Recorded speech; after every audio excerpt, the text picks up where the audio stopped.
Hello, my name is Dave Persons, pastor of the Wayside Presbyterian Church in Hamburg, New York. So this is the 4th of July weekend, a time when we remember and celebrate our independence, the birthday of our country, as we found freedom from England. Freedom to be who we want to be, to express ourselves as we want to express ourselves, to work to fulfill our greatest potential, to believe what we want to believe, to worship how and who we want to worship, and to give an equal opportunity for all peoples. Isn't that what it was all about? Well, maybe not exactly. If you were a Native American, it wasn't very free and independent and equal for you. Not when people thought of you as a savage and practiced genocide against you and your people. So, not them. And it certainly wasn't against African Americans. For decades were slaves. 13 of the first 14 presidents had slaves. The White House was built by slaves. Oh, it wasn't very free and independent for them. It was completely opposite, the worst kind of dark bondage. And what about Jews? What about Roman Catholics? It was very exclusionary of them. And for that matter, what about women? When did women get the right to vote freely from whom they wanted to choose? 1919, wasn't it? So who was freedom for in 1776? Well, some historians say it was basically a freedom for white European male Protestants.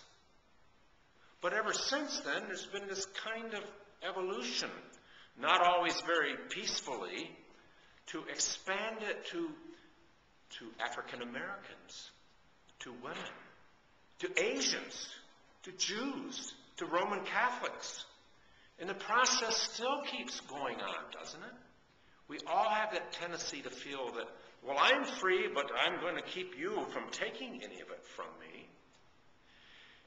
In the early Christian scriptures, the word for freedom that Jesus used to his Jewish listeners, according to John, was the word eleutheros, which literally means freedom from slavery.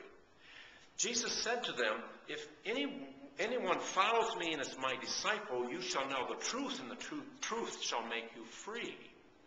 And the hearers, the Jewish listeners, said, we are free. We're not slaves. What did Jesus mean? Jesus meant as long as they were angry toward others and judgmental toward others, as long as they were filled with guilt and hatred in their lives for others, they were not free. They were slaves. And Jesus came with a message which could allow us to become free from our anger and judgments of others, free from that guilt of being in this limited body that we're always worrying about and trying to take care of and to preserve. A way that we could be truly free from that kind of slavery. How? Simply by awakening. Simply by a mental awakening and realization that we're not our bodies, we're not our ethnicity, we're not even our religious forms, but we are one with God, the Spirit, our Father. Jesus said that in John. I and my Father are one, and we are one with you. We are all one together in this holy Trinity that the Spirit brings us together. That kind of awakeness is very difficult for us. We're so stuck in the physical and mortal world around us that it can't be true. This is all there is. If I don't feel, touch, taste it, it's not real. But in the message of Jesus, and of the great religious greats such as the Buddha and contemporary ones today, Dalai Lama, it's spirit. It's that eternal spirit of which gives us freedom. Freedom from our fears of loss, disease, and of death itself. Now, what are the signs of one who is seeking to know this truth and to know this freedom? Well, they do the same things that other people do, but they smile a little more. They don't take it so seriously. It's like the realization the Apostle Paul came to in his own life, where being even in a prison, he could write to his brothers and sisters in Philippi and say, I have learned, even here, to be content with whatever I have. I know what it's like to have much. I know what it's like to have little. But whatever, he says, I'm content with it. I'm at peace. A sign of this realization is that you find yourself okay wherever you are, with whatever you are doing. Oh, you might want to work for a bigger place or a smaller place or a little more education, another degree, but you just enjoy it all. You don't take it so seriously. And the other thing that typifies the one who has this awakeness is the realization that we're all one. There's no difference in races because, the outside form and color may be different. The language may be different, but the spirit is all the same.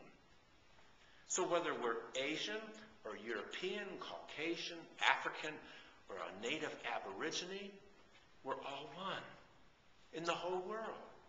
And that's recognized. And there's a tremendous freedom, a sense of equality for all, which the early writers of the Constitution weren't there yet. But we sense have sought to expand it, and it keeps on evolving, where it's become inclusionary of African Americans, women, finally Asians, and finally perhaps we're seeing a differentness of Native Americans, of their own spirituality, which has many things we can adapt about the oneness, the universe, of the Great Spirit. It says Michael Jackson, who died recently, and we've heard so much about in one of his greatest songs, he said that it's time where we realize we are the world. We are the children of the world. And he has that line in there where he says, and we can make that choice to be that helping hand, to give a lending smile, because we, as he was singing, could feel that spirit, recognize that regardless of our talents or lack of talents, or our colors, or our speech, or whatever our ism, in the end, we are all one, and we are all God's children. And so it is. Amen.